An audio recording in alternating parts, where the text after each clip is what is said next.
При выборе вентилятора для шахты ключевым параметром является расчетный воздушный поток, производительность.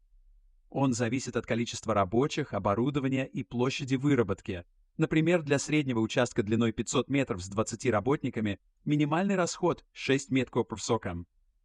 Descent Machinery предлагает модульные решения с регулируемой производительностью от 5 до 50 метров в соком, где запатентованная система лопаток обеспечивает плюс 15% КПД при переменных нагрузках. Совет. Всегда закладывайте запас 20-25% на аварийные ситуации. Наши инженеры бесплатно помогут с точными расчетами.